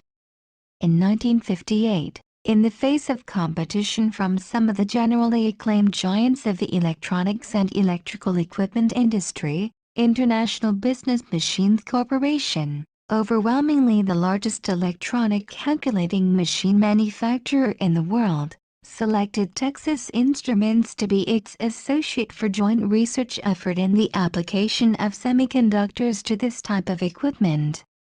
Again, In 1959, Texas Instruments announced a technological breakthrough whereby it was possible to use semiconductor material of approximately the same size as existing transistors, not alone for a transistor but for a complete electronic circuit.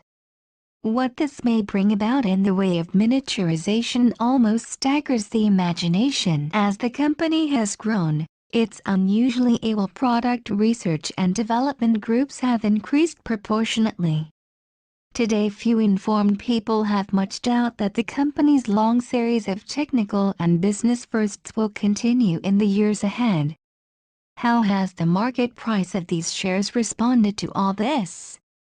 Has the price-earnings ratio continued to advance as, 22 months ago, I indicated appeared probable?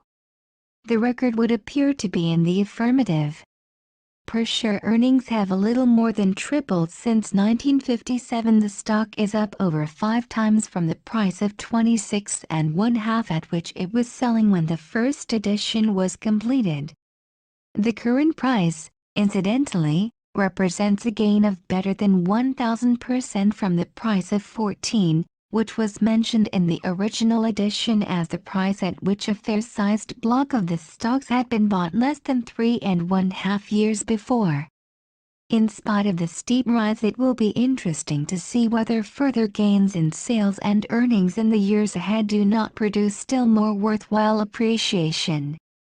This brings up another line of reasoning which causes some investors to pay undue attention to these unrelated statistics on past price ranges and per-share earnings. This is the belief that whatever has happened for a number of years is bound to continue indefinitely. In other words, some investors will find a stock the per-share earnings and market price of which have risen in each of the past 5 or 10 years. They will conclude that this trend is almost certain to continue indefinitely. I will agree that this might happen. But in view of the uncertainty in timing the results of research and of the costliness of bringing out the new products that make this type of growth possible, it is quite common for even the most outstanding growth companies to have occasional 1 to 3 year dips in their rate of earnings. Such dips can produce sharp declines in their shares. Therefore, to give emphasis to this kind of past earning record, rather than to the background conditions that can control the future earning curve, may prove very costly. Does all this mean that past earnings and price ranges should be completely ignored in deciding whether to buy a stock? No. It is only when given an importance they do not deserve that they become dangerous.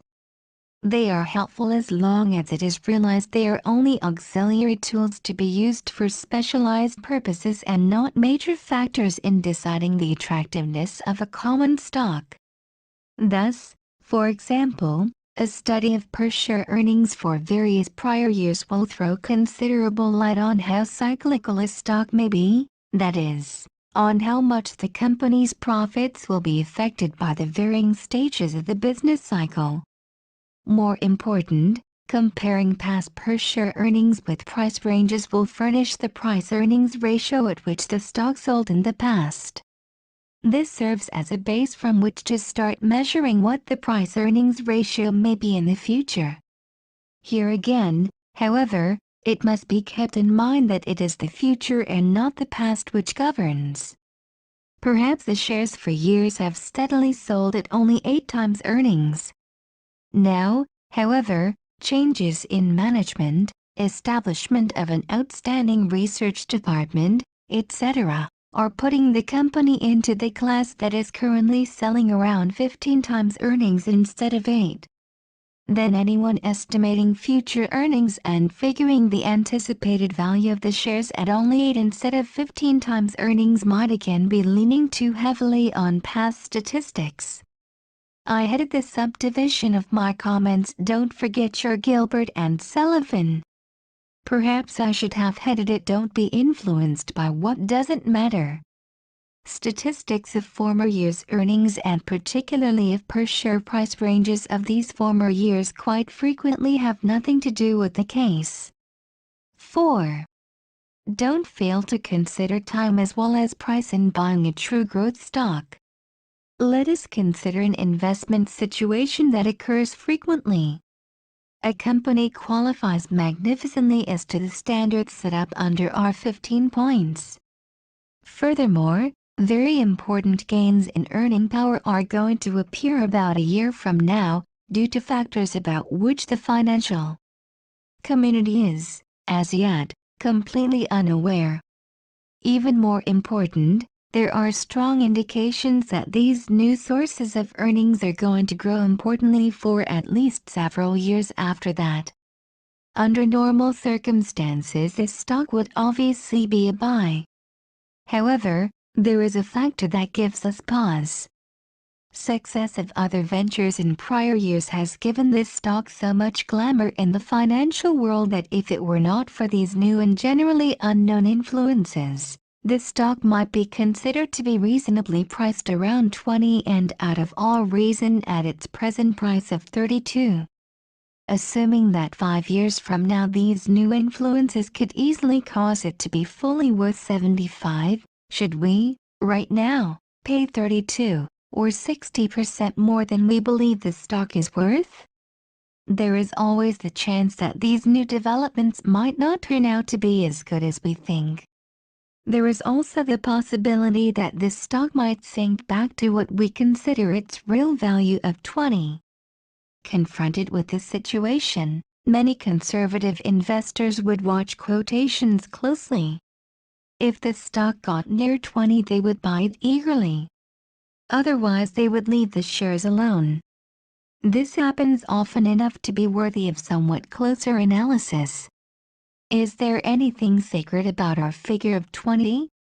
No, because it admittedly does not take into consideration an important element of future value, the factors we know and most others don't know, which we believe will in a few years justify a price of 75. What is really important here is to find a way that we can buy the stock at a price close to the low point at which it will sell from here on in.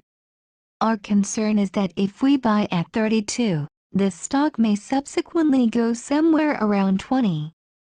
This would not alone cause us a temporary loss.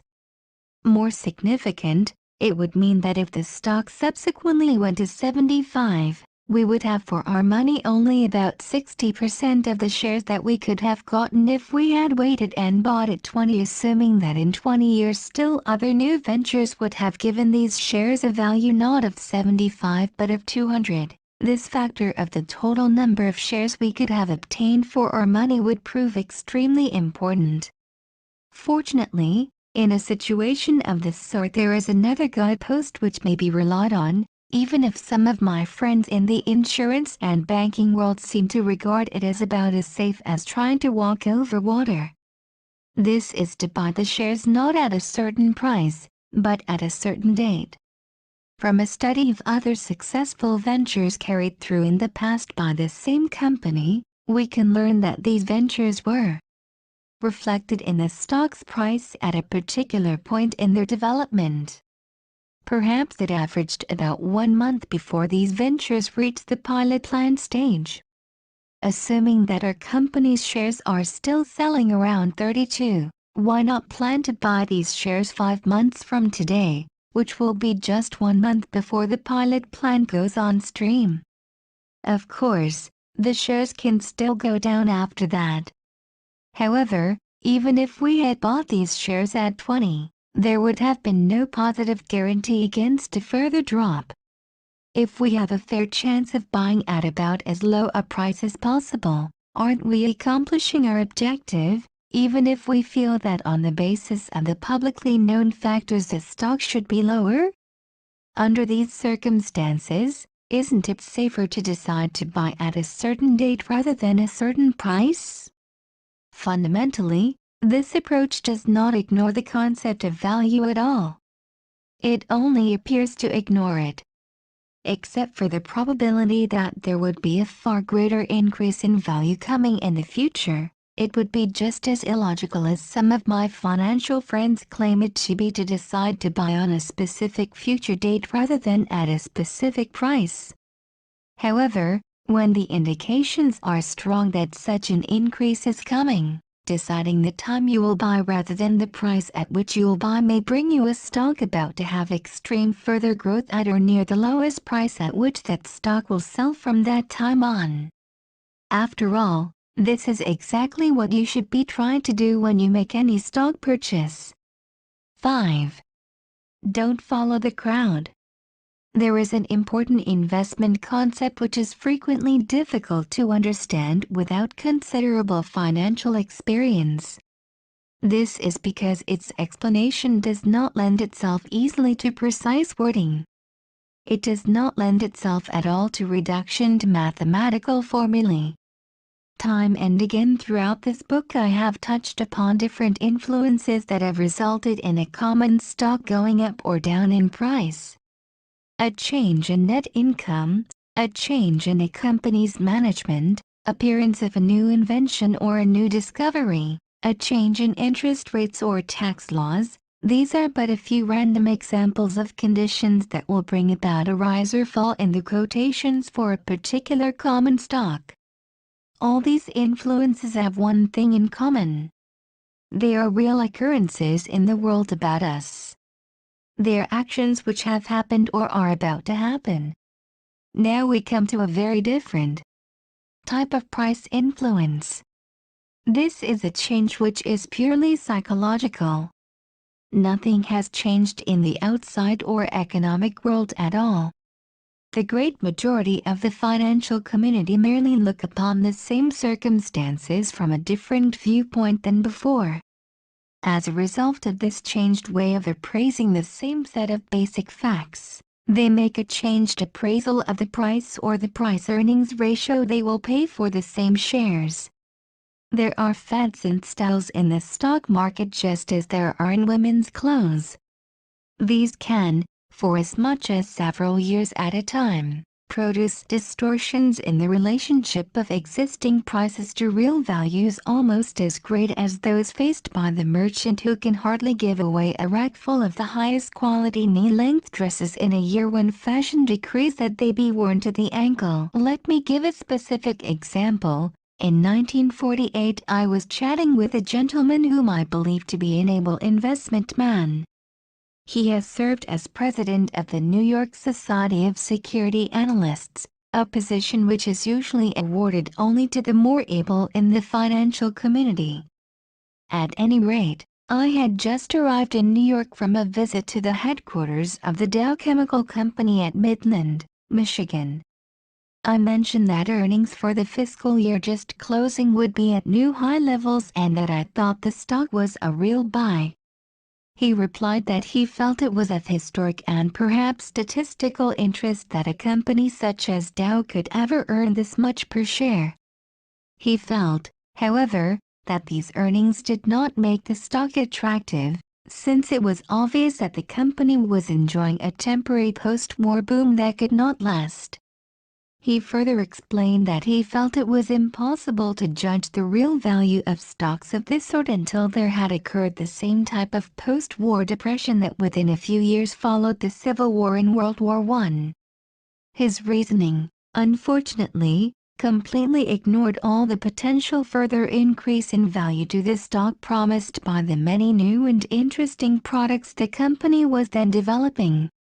That in no future year did Dow's earnings fall anywhere near as low as this supposedly abnormal peak is not what should concern us here. Neither is the fact that from this supposedly high plateau at which it was then selling, the stock has since climbed many hundreds%.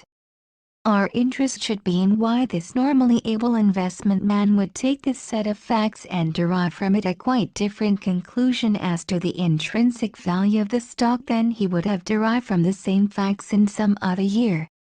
The answer is that for these 3 years, from 1947 to 1949, almost the whole financial community was indulging in a mass delusion. With all the ease of hindsight we can now sit back and see that what appeared so frightening then was almost as little related to reality as the terror that gripped most of Christopher Columbus's crew in 1492. Night after night most of the common seamen on the Santa Maria were unable to sleep because of the paralyzing fear that at any moment their ship would fall off the ends of the earth and be lost forever. In 1948, the investment community gave little value to the earnings of any common stock because of the widespread conviction that nothing could prevent the near future bringing the same type of bitter depression and major stock market crash that happened about the same number of years after each of the two preceding major wars. In 1949, a slight depression did occur. When its modest nature was appraised and the financial community found that the subsequent trend was up, not down, a tremendous psychological change occurred in the way common stocks were regarded.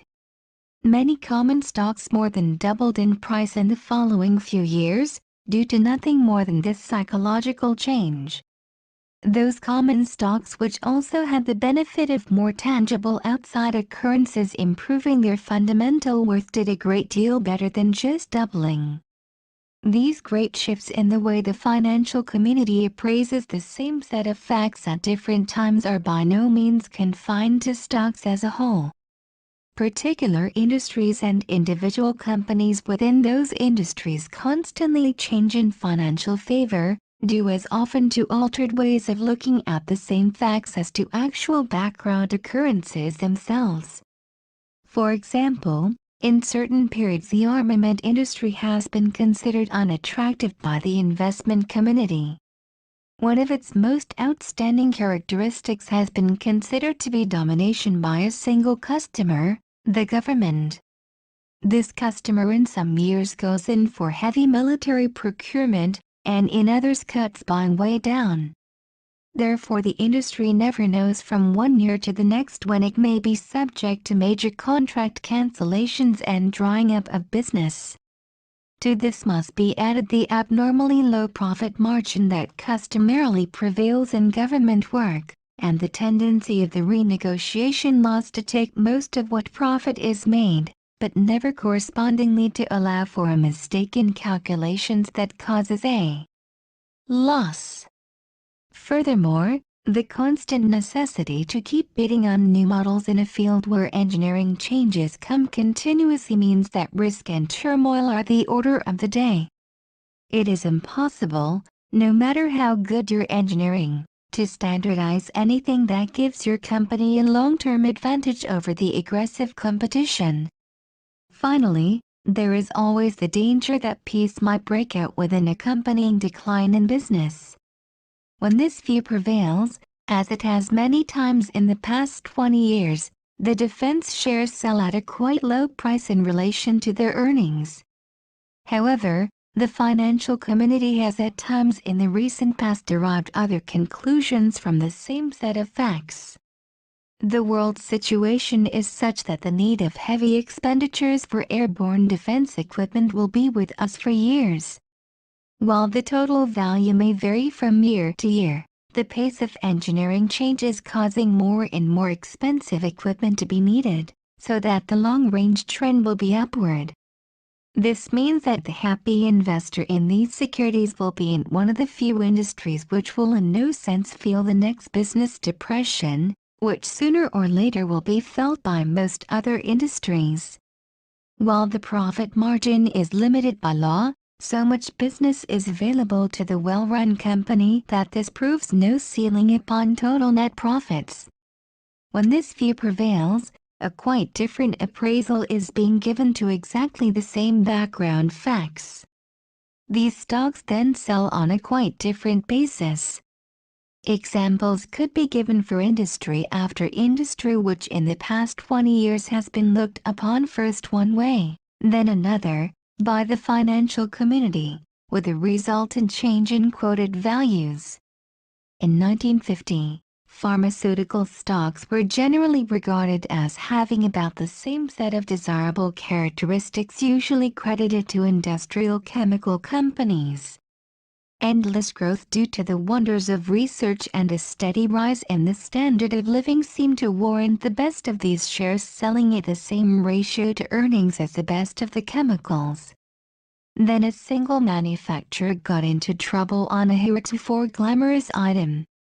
The realization swept the financial community that this was a field in which dominance today is no assurance of being even one of the top companies tomorrow.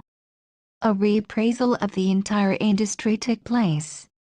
Completely different price-earnings ratios prevailed, due, in all cases but one, not to a different set of facts but a different appraisal of the same facts. In 1958, just the reverse took place. In the business slump of that year, one of the few industries that enjoyed increased rather than decreased demand for its products was the drug manufacturing industry. Profits of most companies in this group rose to new highs. At the same time, earnings of the chemical producers fell rather sharply, largely because of excess capacity from major expansion moves that had just been completed. The volatile financial community again started sharply upgrading the price-earnings ratio of drug shares. Meanwhile, sentiment started to grow that the chemical stocks were not as attractive as had previously been supposed. All this represented only changed financial appraisals.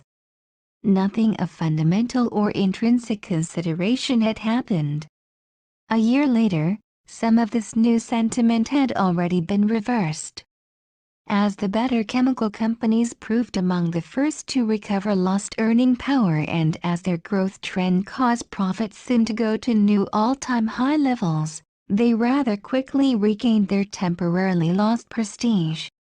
With the long-range significance of an ever-growing number of important new drugs tending further to bolster the status of the pharmaceutical stocks as against governmental attacks on pricing and patent policies of this industry working in the opposite direction, it will be interesting to observe over the next several years whether the recently regained standing of the pharmaceutical stocks grows still further or starts to shrink.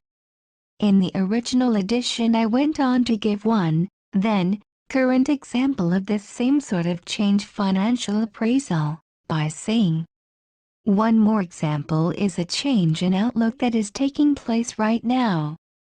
For years the shares of the machine tool manufacturers have sold at a very low ratio to earnings.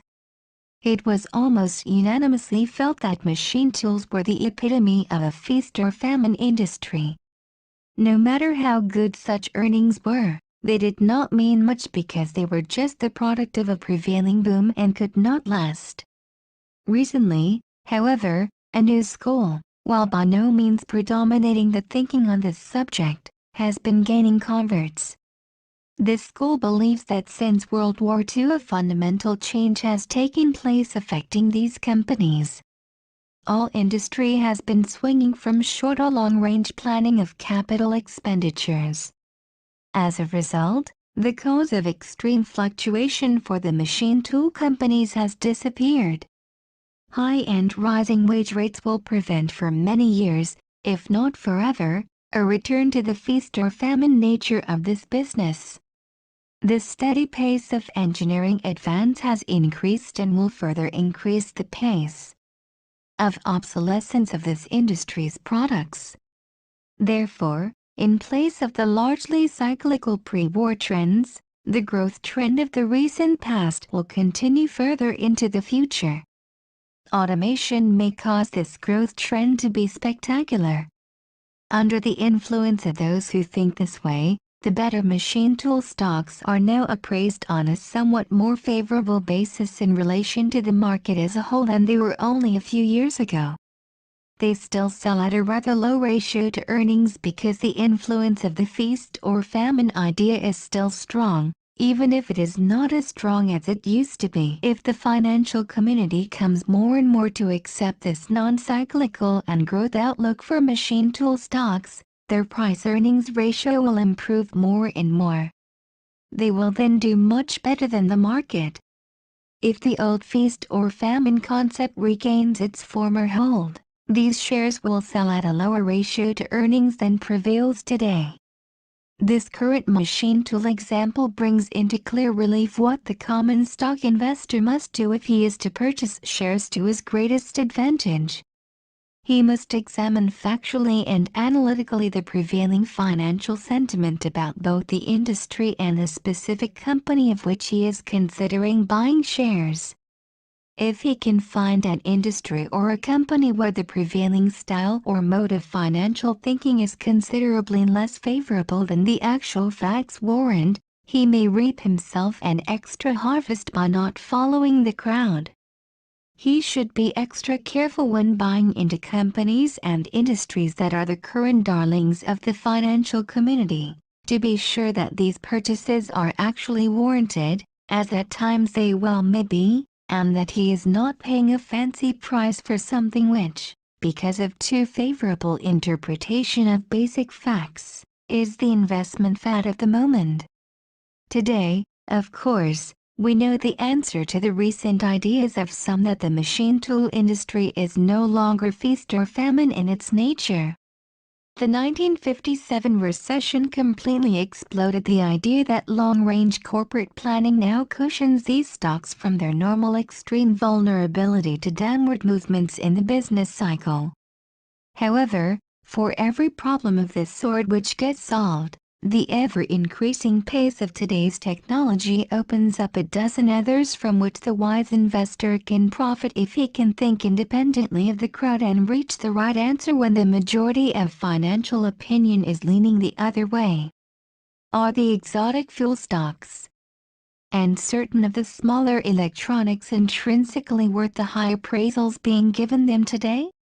Is there such a future for manufacturers of ultrasonic equipment that ordinary price earnings may be disregarded? Is a company better or worse for the American investor if an abnormally large part of its earning power is derived from foreign operations? These are all matters about which the ideas of the multitude may have swung too far or not far enough right now. If he is thinking of participating in the affected companies, the wise investor must determine which are fundamental trends that will go further, and which are fads of the moment. These investment fads and misinterpretations of facts may run for several months or several years. In the long run, however, realities not only terminate them, but frequently, for a time, cause the affected stocks to go too far in the opposite direction. The ability to see through some majority opinions to find what facts are really there is a trait that can bring rich rewards in the field of common stocks. It is not easy to develop, however, for the composite opinion of those with whom we associate is a powerful influence upon the minds of us all. There is one factor which all of us can recognize, however, and which can help powerfully in not just following the crowd. This is realization that the financial community is usually slow to recognize a fundamentally changed condition, unless a big name or a colorful single event is publicly associated with that change. The ABC Company's shares have been selling at a very low price, in spite of the attractiveness of its industry, because it has been badly managed. If a widely known man is put in as the new president, the shares will usually not only respond at once, but will probably over-respond. This is because the time it takes to bring about basic improvement will probably be overlooked in the first enthusiasm. However, if the change to a superb management comes from the brilliance of heretofore little-known executives, months or years may go by during which the company will still have poor financial repute and sell at a low ratio to earnings. Recognizing such situations, prior to the price spurt that will inevitably accompany the financial community's correction of its appraisal, is one of the first and simplest ways in which the fledgling investor can practice thinking for himself rather than following the crowd. How I go about finding a growth stock. After the publication of the original edition of Common Stocks and Uncommon Profits, I began receiving an amazing, to me, number of letters from readers all over the country.